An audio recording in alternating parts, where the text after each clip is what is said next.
Praise the lord. నిత్య జీవానికి మార్గము అనే యూట్యూబ్ ఛానల్కి స్వాగతం. గత వీడియోలో మనం ఆదికాండం 19వ అధ్యాయం సొదొమ గొమొర్రాల నాశనం గురించి తెలుసుకున్నాం. అలాగే ఈరోజు మనం ఆదికాండం 20వ అధ్యాయం ఆధారంగా అత్యంత ఆసక్తికరమైన ప్రశ్నలను చూడబోతున్నాం. విశ్వాసులకే తండ్రి అయిన అబ్రహాము తన జీవితంలో చేసిన ఒక పెద్ద పొరపాటు ఏమిటి? దేవుడు ఒక అన్యజనుడైన రాజుతో కలలో ఎలా మాట్లాడాడు? ఈ ప్రశ్నలన్నిటికీ సమాధానాలు ఈ వీడియోలో తెలుసుకుందాం. వీడియోని ఎక్కడ స్కిప్ చేయకుండా చివరి వరకు చూడండి. మీ బైబిల్ జ్ఞానాన్ని పరీక్షించుకోండి. Let's start. Question number 1. సొదొమ నాశనం తర్వాత అబ్రహాము ప్రయాణమై ఏ దేశాల మధ్య ఉన్న నెగెబు ప్రాంతంలో కాపురం ఉన్నాడు? సొదొమ నాశనం తర్వాత అబ్రహాము ప్రయాణమై ఏ దేశాల మధ్య ఉన్న నెగెబు ప్రాంతంలో కాపురం ఉన్నాడు? ఆప్షన్ ఏ ఐగుప్తు మరియు కానాను, ఆప్షన్ బి కాదేషు మరియు షూరు, ఆప్షన్ సి హెబ్రోను మరియు బెయేర్షెబా, ఆప్షన్ డి మోయాబు మరియు Ammon. Your time starts now.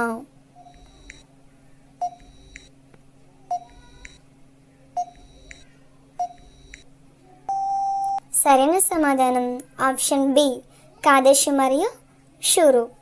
ఆదికాండము 20వ అధ్యాయం 1వ వచనం ప్రకారం అబ్రహాం అక్కడ నుండి దక్షిణ దేశముకు తరలిపోయి కాదేషుకును షూరుకును మధ్య ప్రదేశంలో నివసించి గెరారులో కొన్నాళ్ళు ఉండెను. Question number 2.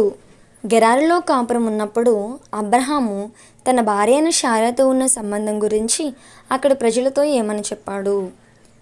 గెరారులో కాపురం ఉన్నప్పుడు అబ్రహాము తన భార్య అయిన శారాతో ఉన్న సంబంధం గురించి అక్కడి ప్రజలతో ఏమని చెప్పాడు?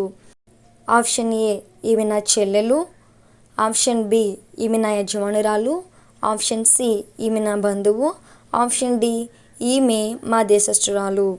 Your time starts now.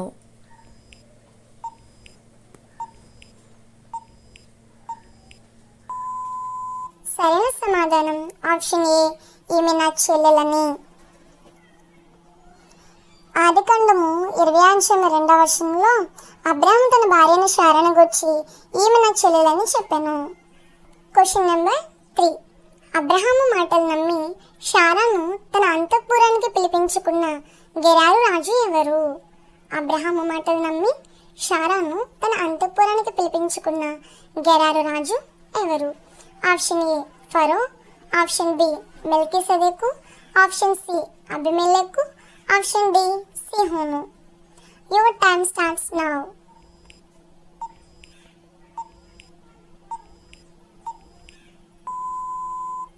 సరైన సమాధానం ఆప్షన్ సి అబీమెలెకు.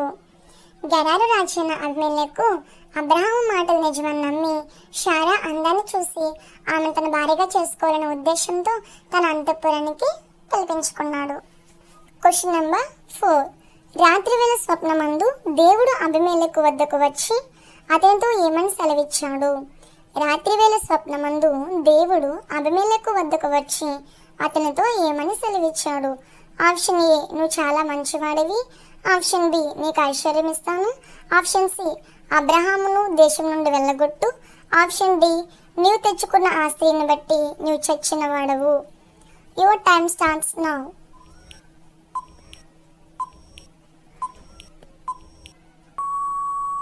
సరైన సమాధానం ఆప్షన్ డి నీవు తెచ్చుకున్న ఆస్తిని బట్టి నీవు చచ్చిన వాడవు.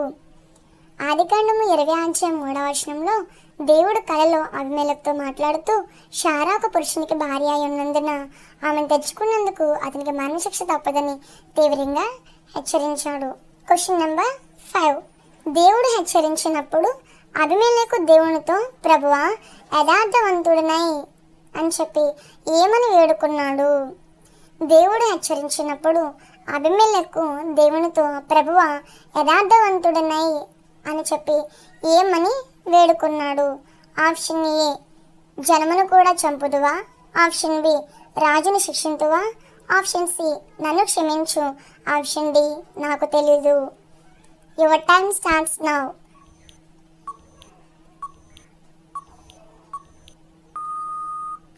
సరైన సమాధానం ఆప్షన్ ఏ జనమును కూడా చంపుదువా.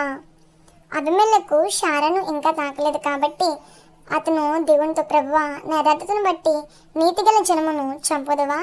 ఆమె నా సహోదరి అని అబ్రహాము, అతడు నా సహోదరుడని ఆమె చెప్పారు కదా అని వేడుకున్నాడు. Question number 6.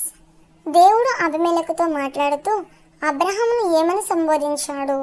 దేవుడు అబిమెలెకుతో మాట్లాడుతూ అబ్రహామును ఏమని సంబోధించాడు? ఆప్షన్ ఏ, అతడు నా దాసుడు. ఆప్షన్ బి, అతడు ఒక ప్రవక్త. ఆప్షన్ సి, అతడు ఒక యాజకుడు. అండ్ ఆప్షన్ డి, అతడు పరదేశి. Your time starts now.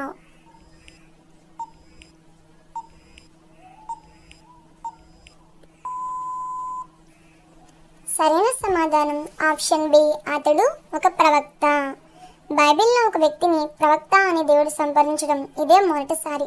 Abraham ప్రవక్త గనుక అతడు అబిమెలెకు కొరకు ప్రార్థన చేస్తాడని, అప్పుడు అతను బ్రతుకుతాడని దేవుడు చెప్పాడు. Question number 7. ఉదయముననే లేచి అబిమెలెకు తన దాసులందరినీ పిలిచి ఈ సంగతులని చెప్పినప్పుడు వారు ఎలా స్పందించారు? ఉదయముననే లేచి అబిమెలెకు తన దాసులందరినీ పిలిచి ఈ సంగతులని చెప్పినప్పుడు వారు ఎలా స్పందించారు? ఆప్షన్ ఏ, వారు నవ్వారు. ఆప్షన్ బి, వారు చాలా భయపడ్డారు. ఆప్షన్ సి, వారు కోపడ్డారు. అండ్ ఆప్షన్ డి, వారు పట్టించుకోలేదు. Your time starts now.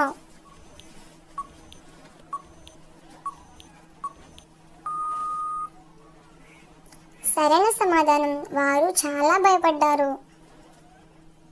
దేవుని యొక్క రాత్రికాలపు హెచ్చరికను, మరణ భయాన్ని రాజు తన సేవకులకు వివరించినప్పుడు దేవుని ఉగ్రతకు భయపడి ఆ మనుషులందరూ ఎంతో భీతిల్లారు.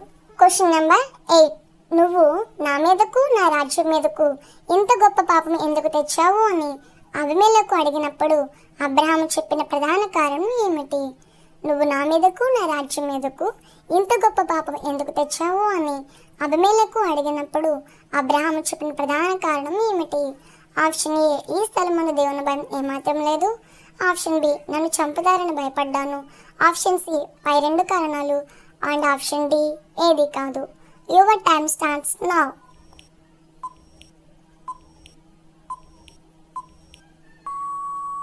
సరైన సమాధానం ఆప్షన్ సి, పై రెండు కారణాలు. అబ్రహాము సమాధానమిస్తూ, ఈ గెరారు స్థలంలో దేవుని భయం లేదు కాబట్టి నా భార్య నిమిత్తం నన్ను చంపుతారనే భయంతో ప్రాణరక్షణ కోసం అలా చెప్పానని ఒప్పుకున్నాడు. Question number 9. అబ్రహాము అబిమెలెకుతో శారాతో ఉన్న అసురక్త సంబంధాన్ని ఏమని వివరించాడు? అబ్రహాము అబిమెలెకుతో శారాతో ఉన్న అసలు రక్త సంబంధాన్ని ఏమని వివరించాడు? ఆప్షన్ ఏ, ఆమె నా మేనకోడలు. ఆప్షన్ బి, ఆమె నా పినతల్లి కూతురు. ఆప్షన్ సి, ఆమె నా తండ్రి కుమార్తె కానీ నా తల్లి కుమార్తె కాదు. ఆప్షన్ డి, మాకు ఎలాంటి సంబంధం లేదు. Your time starts now.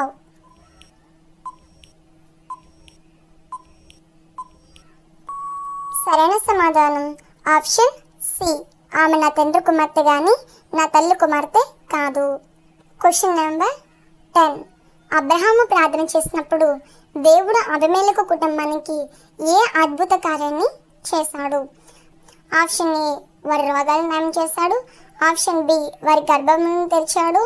Option C, వారికి వర్షం ఇచ్చాడు. అండ్ ఆప్షన్ డి, వారి శత్రువులను ఓడించాడు. Your time starts now.